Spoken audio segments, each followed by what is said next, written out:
Bienvenido a la Fundación para el Desarrollo de la Consciencia. Nuestra misión es elevar los niveles de consciencia en el ser humano. Integramos la sabiduría espiritual con el conocimiento científico. Esperamos encuentres este video de utilidad. Gracias por vuestra paciencia. Vamos a empezar. Esta creo que sea la quinta charla, ¿no?, que damos aquí en mi casa. Como ha dicho Daniela, intentamos dar una cada vez por Miami, ¿no?, que es cada 2 meses o así. Entonces, la gente que esté interesada en recibir invitación o recibir información, incluso recibir la grabación de la charla para luego poder ver con más calma lo que sea, pues con mucho gusto, que, como ha dicho Daniela, que le den allá los datos y los recibiréis, ¿no? Vamos a ver. Como vosotros sabéis, nosotros estamos intentando explicar un nuevo contexto de la realidad, que creo que se está imponiendo en el mundo, no es que se va a imponer, que se está imponiendo, y creo que ese contexto nos ayuda a todos a vivir la vida de otra manera, ¿no? Entonces, claro, ese nuevo contexto tiene muchas ramificaciones, ¿verdad? Y hemos dado charlas introductorias del nuevo contexto, hemos dado charlas de otros temas hasta ahora, y hoy me habían solicitado, por los que asisten a las charlas, que habláramos de la gestión de la mente, ¿no?, de cómo se puede gestionar mejor el pensamiento para que todos podamos tener más paz interior, ¿no? Claro, la importancia de la paz es que la paz interior es lo que nos mantiene la vibración alta, es lo que nos permite la creatividad y es la puerta de entrada, digamos, de las facultades superiores de la consciencia, ¿no? Por otra parte, todo el mundo quisiera estar en paz porque todo el mundo quiere ser feliz, ¿verdad?, de alguna manera, ¿no? Y entonces, pues, aunque esto tiene muchas, digamos, avenidas de aproximación, hoy vamos a hablar de cómo podemos usar mejor el pensamiento, ¿verdad?, para estar siempre en paz, ¿ok? Entonces, me gusta empezar todas las charlas que tienen un tema concreto simplemente con 3 minutos de recordar en qué contexto estamos hablando, ¿no? Ya sabéis que hay un refrán de la filosofía muy conocido que dice que no se aprende examinando datos, sino que se aprende examinando datos en un determinado contexto, ¿verdad? Si cambiamos el contexto mental en el que operamos, pues el valor o el significado de esos datos puede cambiar, ¿verdad?, como cambia el contexto. Entonces, yo y muchos de vosotros, que ya somos más mayores, ¿no?, que algunos de los jóvenes que veo por aquí, hemos sido educados en lo que yo llamaría el contexto clásico de la realidad, ¿no?, que viene de la física clásica y que ve la realidad como una serie de objetos separados entre sí y suspendidos en el espacio, ¿verdad?, sin gran conexión entre ellos. Y el otro día, comiendo con un amigo mío, que es bastante, en mi opinión, inteligente, él me decía esto, ¿no? Me decía, claro, Gonzalo, todos nosotros estamos usando toda la nueva tecnología, ¿verdad? Tenemos los móviles más modernos, el internet, no sé qué, y utilizamos la tecnología moderna que viene de la física cuántica, pero nuestras mentes no se han quedado en el año 1900, ¿no? Digamos, en la física clásica de Newton, que es lo que casi todos nosotros nos han educado en el colegio y en la universidad. Quizá los más jóvenes de aquí ya estén, ¿verdad?, trabajando en otro contexto, pero la mayor parte de las personas no. Entonces, fijaros, el nuevo contexto en el que está trabajando la ciencia y la filosofía es más o menos este. Voy a decir simplemente 4 apuntes para que luego el resto de la charla se pueda entender, ¿ok? Fijaros que el nuevo contexto de la realidad, que además viene impulsado por la ciencia moderna, fundamentalmente por la física cuántica, ¿no?, y otras disciplinas de la física moderna, lo que nos dice es que la realidad sutil, que podemos llamar espiritual, por llamarla de alguna manera, pero que realmente es sutil en contraposición de física, ¿no?, la realidad sutil es real y la realidad material, ¿verdad?, están diciendo los científicos modernos ahora que es una realidad holográfica, ¿sí? Entonces, fijaros que ya el mismo Einstein pronunció una frase muy importante hace ya 90 años, ¿no?, y dijo, no existe la materia, punto. Mal llamamos materia a la energía de lenta vibración que puede ser percibida por los sentidos, ¿no? Con lo cual, el universo se ve ahora como una serie de frecuencias vibratorias, ¿no? Donde la energía, según va cambiando de dimensión, va subiendo de frecuencia y por lo tanto tiene más información. Porque hay un principio de la física moderna que dice que cuanto más rápido vibra la energía, ¿verdad?, más información puede contener. En esta copa yo no puedo meter 2 litros de agua, porque si yo intentara se rebosaría, como todos sabemos. Si yo quisiera meter 2 litros de agua en esta copa, tendría que hacer más grande el recipiente. ¿Vale? Haciendo más grande el recipiente, podré meter 2 litros de agua. Por lo tanto, el recipiente de la información es la energía. Y dice la física moderna que todo lo que veréis, esto porque importa para el pensamiento, ¿no?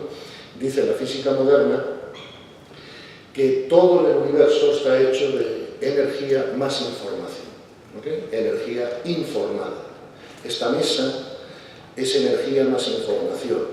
Si no tuviera información esta mesa, tendría la tendencia a desorganizarse, ¿no? Que es lo que se llama el principio de la entropía o la segunda ley de la termodinámica. ¿Okay? Por lo tanto, si esta mesa no se desintegra, es porque tiene una información que la mantiene cohesionada. Esa misma energía e información, que es de lo que está hecho esta mesa, podríamos decir, con la física moderna en la mano, que los pensamientos son cosas como esta mesa. Simplemente que la energía del pensamiento vibra más rápido y por eso no la podemos percibir por los sentidos. Un ejemplo que podríamos poner sería el de las hélices de un avión. Si están paradas, podemos contar los brazos, pero si no están en movimiento rápido, ya no podemos contar los brazos de la hélice de lo rápido que se mueve, ¿no? Nuestra vista nos lleva a discernirlo. Entonces, nosotros los seres humanos tenemos unos sentidos físicos, ¿verdad?, que nos permiten captar una parte de la realidad. Todos sabemos que hay, por ejemplo, sonidos, ultrasonidos o infrasonidos, que a lo mejor otros animales captan o otros seres, pero nosotros no, ¿verdad? Para eso necesitamos unos aparatos especializados. De la misma manera nos pasa con nuestra vista. La vista capta una serie de frecuencias de luz, pero no todas las que existen, ¿no? Y uno de los problemas que yo creo que los seres humanos hemos tenido en el pasado es que en el fondo no hemos sido capaces de dar realidad a nada que no sea lo que perciban nuestros sentidos, ¿verdad? Entonces nos hemos visto inmersos en la realidad material y de ahí vienen todos los problemas, en mi opinión, ¿no?, de falta de paz, de miedos, de violencia y tal, que los seres humanos hemos sufrido durante los últimos 3000 años, porque hemos creído que éramos un ser físico teniendo una experiencia de trascendencia, mientras que la ciencia moderna nos dice que no, que somos seres espirituales teniendo una experiencia física de crecimiento, ¿no? Y eso cambia totalmente la película en nuestras mentes. De la misma manera que la ciencia moderna ha demostrado que el universo es multidimensional, es decir, que tiene muchas dimensiones, ya sabéis que la ciencia ha demostrado que el 90% del peso del universo es no físico. Pero ese 90% de la realidad del universo nosotros no lo captamos con los sentidos físicos. Fijaros que solo captamos con los sentidos físicos un 10% de lo que existe, ¿vale? Todos los mundos sutiles, todos los mundos de pensamiento y consciencia, etc., eso no lo captamos con los sentidos físicos. Entonces, hasta ahora, las únicas personas que habían sido capaces, ¿no?, de dar realidad en sus vidas, ¿no?, al mundo espiritual, al mundo sutil, han sido esas personas a los que llamábamos místicos, ¿no?, que con otros ojos, que no eran los ojos de los sentidos ni los ojos de la mente, sino más bien los ojos de la contemplación, que tenían más desarrollados, pues que eran capaces de experimentar una realidad que ellos llaman espiritual, ¿no? Y las demás personas que no son místicas, pues no han sido capaces de, digamos, de hacer eso.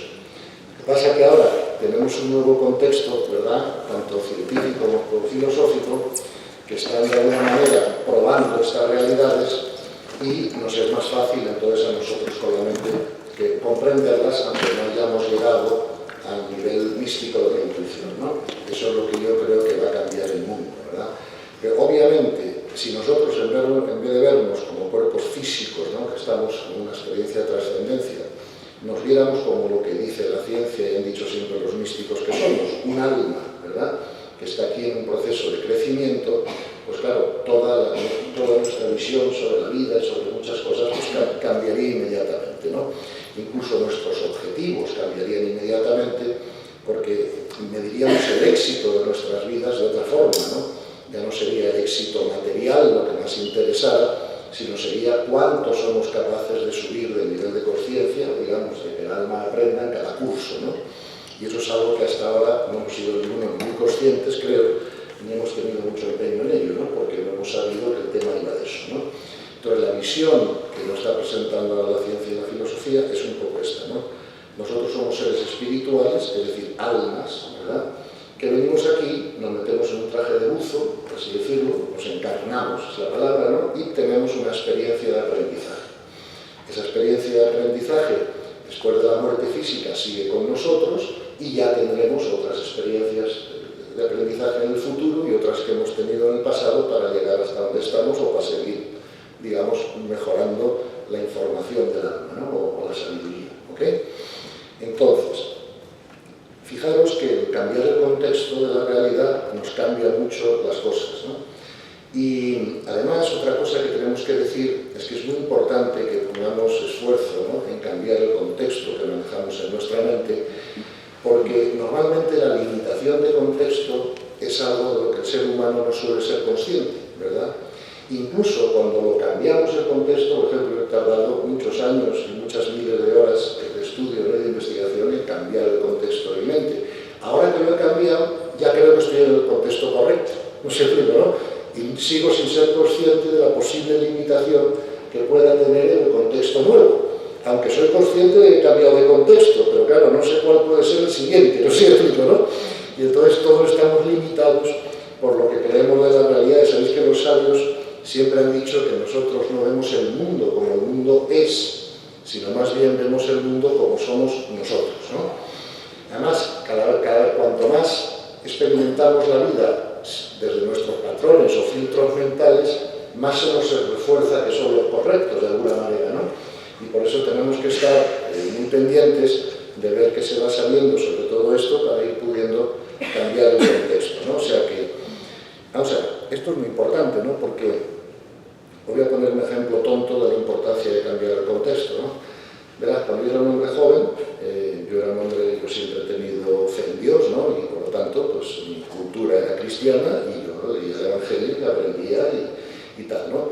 Y recuerdo una enseñanza del Evangelio que dice: si te agreden o te ofenden, pon la otra mejilla.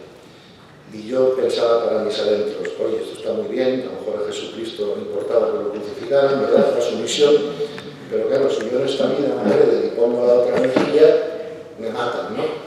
Con lo cual, mi manera de pensar sobre la realidad me estaba dificultando seguir las enseñanzas espirituales. Fijaros cómo cambia la cosa. Yo ahora sé que la consciencia, el mar de consciencia que nos rodea, y lo sé porque me lo ha enseñado la física moderna, crea la realidad, ¿ok? Cuando crea la realidad la consciencia, la crea siguiendo unas leyes, como dijo Einstein: Dios no juega los dados, no hay suerte o casualidad en el universo. Entonces, todo el universo, todo lo que acontece, está ordenado al mejor crecimiento de las almas, ¿no? Digamos, a los eventos más eficientes para producir la evolución de las almas. Entonces, fíjate, pienso yo ahora, claro, si yo estoy dispuesto a poner la otra mejilla, la segunda agresión no me llegará nunca. Porque la conciencia es muy eficiente, la sabiduría siempre es muy eficiente y no comete errores. Y entonces no malgasta energía ni eventos que no tengan un valor pedagógico. Por lo tanto, si yo no necesito la lección, no me ocurre el evento. Fijaros que esto es un poco antiintuitivo, ¿no? Pero es como funciona el universo. Y esto yo lo que os pido es que no me vayáis a creer a mí, por lo que vale, simplemente quiero que lo verifiquéis vosotros, ¿verdad? La consciencia crea la realidad, lo hace siguiendo unas leyes, tenemos que aprender cómo son esas leyes, tenemos que aprender a verlas en nuestra vida y a fluir con ellas. Porque desde luego es mucho más eficiente nadar a favor de corriente que en contra. Todo lo que hagamos en contra de la ley no es posible que ocurra, porque el universo se desorganizaría. Entonces, fijaros cómo pensando diferente de la realidad, se puede hacer mucho más fácil vivir la enseñanza espiritual del pasado, que si seguimos con el concepto clásico son difíciles de vivir. Os cuento otra, por ejemplo, ya entramos en el pensamiento directamente, ¿no? Esta enseñanza que nos dice el Evangelio: vosotros dedicaros a buscar el mundo interior, que todo lo demás se os dará por añadidura. Y yo recuerdo preguntar: ¿y esta añadidura cómo funciona? ¿Dónde? ¿Cómo es? Es un misterio, hay que creerlo, pero es un misterio. Pues si es un misterio, no puedo gestionar una empresa con misterios, ¿no? Yo tendré que comprender cómo funciona esa añadidura. Una vez más, la añadidura son las leyes del universo en funcionamiento, en concreto la ley de la correspondencia. Hoy no toca